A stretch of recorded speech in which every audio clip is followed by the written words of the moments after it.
Gwyn fy myd wrth osgoi'r aflwydd yn gaeth ac eto ddim wrth droedio 10,000 o gama ar gyrion fy nhre. A cherddaf yr hen lwybra a llygyd newydd nes ailafal yn iaith tymhora a medru cyweirio rhwng sgwrs ara y mynydd pell a pharabl sydyn y cloddia. Gwyn fy myd. A dim ond drympit a denydd cloman i darfu ar fy heddwch. Dyna mraint. Ond gall newid ar amrantiad.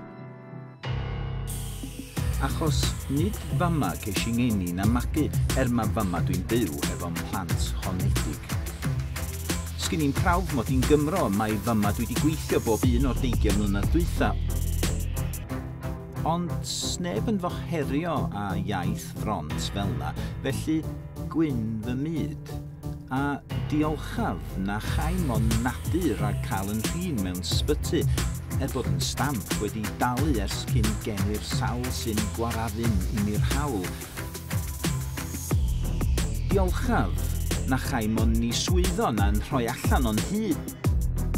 Diolchaf na chaim o'n alltudio i ddinas sydd ddim yn fy nghofio. Diolchaf na chaim o'n ngharcharu ar gyrion maes awyr gan rei sy'n gwneud celwydd o myd. Ond,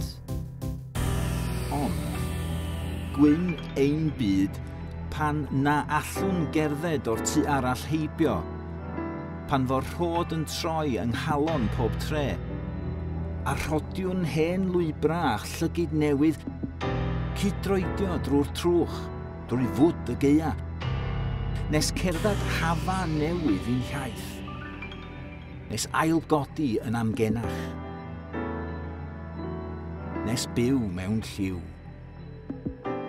nid gweld mewn du a gwyn.